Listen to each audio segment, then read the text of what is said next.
মুম্বাইয়ের মাঝগাঁও ডক অনেক বছর আগে বম্বে ডাক নামে পরিণত ছিল। আজকাল এখানে শুধু জাহাজ রিপেয়ারের জন্য আসে। অনেক বছর এখানে লোকের ভিড় লেগে থাকত। বিদেশি ট্রেডার্স এখানে নিজের জিনিসপত্র বিক্রি করতে আসতো। কিন্তু এমন কি ঘটেছিল যার ফলে এখানে সব শুনশান হয়ে উঠল?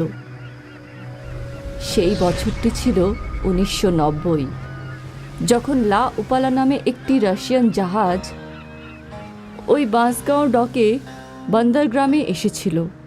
লা উপালা দেখতে একটি সাধারণ জাহাজের মতন ছিল, কিন্তু যখন ওটাকে আনা হলো তখন একটা বড় জাহাজের সাহায্যে টেনে আনা হলো।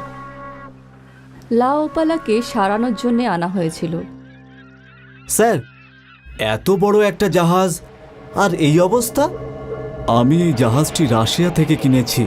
ওনাদের এই জাহাজ রাস্তা হারিয়ে ফেলেছিল আর একটা বেনামি দ্বীপে আটকে ছিল। 1 বছর পর রাশিয়ার লোকেরা এটার খবর পেয়েছিল আর এটা তাদের অধীনে নিয়ে নিল। ব্যাস, এই জাহাজটি আমি ভাঙাড়ির দামেই পেয়ে গেলাম। আবার কি, এটাকে সারিয়ে ফেলতে পারলেই মালামাল। ঠিক আছে স্যার, আমি পরীক্ষা করে দেখছি। মেকানিক জাহাজের ভেতরে গেল আর জাহাজটিকে ভালো করে পরীক্ষা করতে লাগলো। কিছুক্ষণ পর ও ওনারের কাছে ফিরে এলো।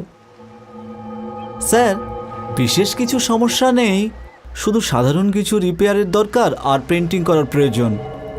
খুব ভালো, এই নাও অ্যাডভান্স, কাজ শুরু করে দাও। মেকানিক খুব খুশি হয়েছিল, কারণ এই জাহাজ রিপেয়ার করে ও অনেক টাকা পেতে চলেছিল। কিন্তু ও তো কিছুই জানতো না যে ওর সাথে এরপরে কি ঘটতে চলেছিল। মেকানিক তার লোকেদের জাহাজ রিপেয়ার করার কাজে লাগিয়ে দিল।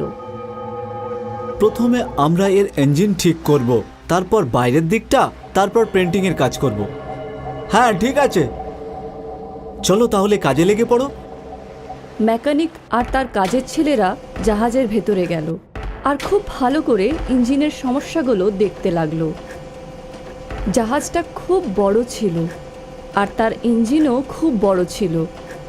আলাদা আলাদা লোক জাহাজের আলাদা আলাদা সাইডে কাজ করছিল। সবার কাজ করতে করতে অনেক দেরি হয়ে গেছিল আর হঠাৎ করে জাহাজের সব লাইট অন হয়ে গেল। এটা কি করে হলো? দাঁড়ান, আমি দেখে আসছি।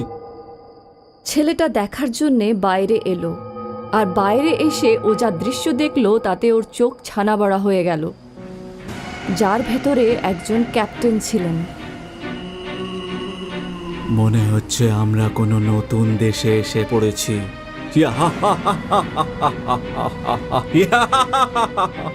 ছেলেটি দৌড়াতে দৌড়াতে ভেতরে চলে এলো। ওখানে ওখানে ওখানে ভূত আছে। কি? হ্যাঁ, ক্যাপ্টেন আর ওর লোকজন। কি আজে বাজে বকছো? দেশি মদ খেয়ে এসছো নাকি? দাঁড়াও, আমি গিয়ে দেখে আসছি। না না না, আপনি বাইরে যাবেন না।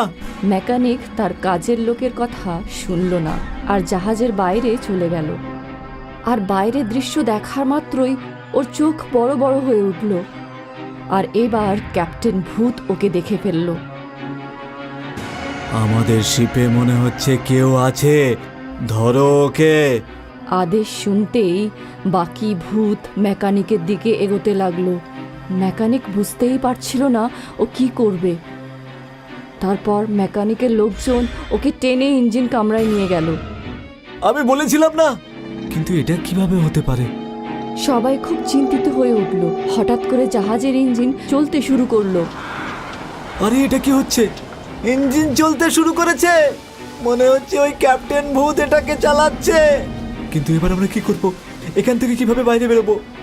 মেকানিক আর তার ছেলেরা এটা নিয়ে ভাবতে শুরু করলো। আর ওরা হঠাৎ করে দরজা ধাক্কার খুব জোরে আওয়াজ পেল। লাইট অন অফ হচ্ছিল আর সবাই খুব ভয় পেয়ে উঠল। আর হঠাৎ করে ওই 4 জনের সামনে ভূত এসে হাজির হলো। আমাদের আমাদের ছেড়ে দাও।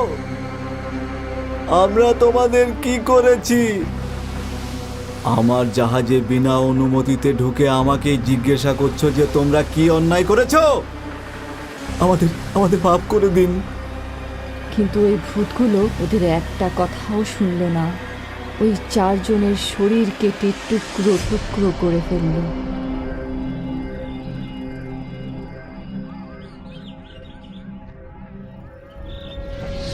পরের দিন সকালে যখন জাহাজের মালিক তার লোকেদের সাথে জাহাজে পৌঁছালো, তো সবকিছু দেখে অবাক হয়ে উঠল। উনি বুঝতে পারছিলেন না যে রাত্রে কি হয়েছিল। মালিক চিন্তায় পড়ে গেল, এইসব আসলে কেন ঘটল। তারপর উনি ওনার এক চাকরকে ডাকলেন। শোনো, আজ রাতে তুমি এই জায়গাটা পাহারা দেবে, কিন্তু মনে রাখবে তুমি কোনো মতেই এখানে আসবে না। দূরে বন্দর থেকেই জাহাজের ওপর নজর রাখবে, আর কাল সকালে তুমি আমাকে সব খুলে বলবে। ঠিক আছে কর্তা। চাকরটি তার মালিকটির কথা শুনে একটি নির্দিষ্ট জায়গায় চেয়ার নিয়ে বসে পড়ল আর একটা দূরবীন দিয়ে জাহাজের দিকে দেখতে থাকলো। এখনো পর্যন্ত তো কোনো গোলমাল আমি দেখতে পেলাম না। এই কর্তা বাবুও না কি সব অকাজ আমাকে দেয়। ছাড়ো, আমার আর কি, ভালো হয়েছে আমি আমার সঙ্গীকে আমার সাথে নিয়ে এসেছি। আমার পুরো রাতটা এই জমিয়ে তুলবে। চাকর মদের বোতল খুলল এবং মদ খেতে শুরু করে দিল। কিছু সময় পর হঠাৎ করে জাহাজের সব লাইট অন হয়ে গেল। আরে আরে, এটা কি করে হলো? চাকরটি ভালো করে দেখতে লাগলো। কিছু তো গোলমাল নিশ্চয়ই আছে। আমার মনে হচ্ছে আমি এখানে বসে মদ খাচ্ছিলাম আর ওখানে কোনো চোর এসে জাহাজে লুটপাট চালাচ্ছে। আমি নিজে গিয়েই দেখে আসি। চাকরটি মদের নেশায় এসে তার মালিকের সমস্ত কথা ভুলে গেল, যে ওকে জাহাজের ওপরে যেতে বারণ করা হয়েছিল। চাকরটি জাহাজের ওপরে চড়ে পড়ল। আরে চোর, আমি জানি তোরা সবাই এখানেই লুকিয়ে আছিস, কিন্তু যতক্ষণ আমি এই জাহাজে আছি তোরা এখান থেকে একটা কড়িও নিয়ে যেতে পারবি না। এটা আমার মালিকের জাহাজ, বুঝতে পারলি? তোর মালিকের? এটা আমার জাহাজ, আর আমারই থাকবে। এরকম বলে ক্যাপ্টেন ভূত চাকরটিকে তার গলা ধরে শূন্যে তুলে ধরল আর ওখানেই ওর গলা টিপে মেরে ফেলল।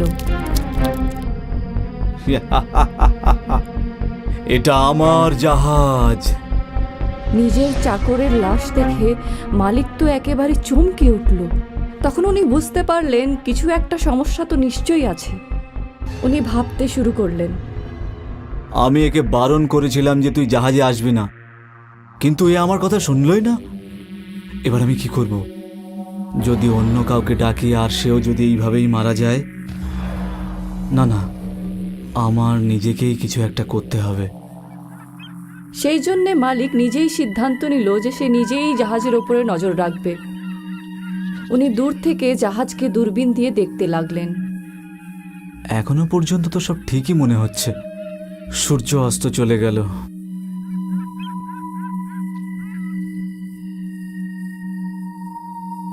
আর হঠাৎ করে জাহাজের সব আলো জ্বলে উঠল। এটা কি? মালিক দূরবীন দিয়ে সবকিছু দেখলো, তো জাহাজের ওপরে কিছু লোক দেখতে পেলেন। এরা কারা? উনি আরো ভালো করে দেখতেই অবাক হয়ে উঠলেন যে ওরা কেউ মানুষ ছিল না, ওরা সবাই ভূত ছিল, যারা সবাই খুব জোরে জোরে হাসছিল। মালিক বুঝতে পেরে গেলেন যে সবার মৃত্যু কেন ঘটেছিল। পরের দিন সকালে মালিক একটা তান্ত্রিক বাবাকে ডাকলেন। তান্ত্রিক বাবা জাহাজের ওপরে বসে পূজা করতে লাগলেন। ওম ব্লীম প্লীম ভূত প্রত্যঙ্গায়ং নমঃ। ওই তান্ত্রিক সূর্য ডোবার পর পর্যন্তই ওখানে ছিলেন, আর মালিক দূর থেকে দূরবীনের সাহায্যে সবকিছু দেখতে লাগলেন। লাইট জ্বলে উঠল, আর মালিক যেটা দেখলেন তাতে ওনার চোখ ছানা বড়া হয়ে উঠল। ক্যাপ্টেন ভূত একটা লোহার ডান্ডা দিয়ে তান্ত্রিকের বুকে ছেদ করে দিল।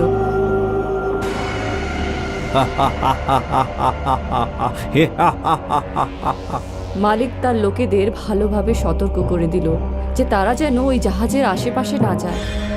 আর উনি ভাবতে লাগলেন যে এই জাহাজের হাত থেকে কিভাবে রেহাই পাওয়া যায়।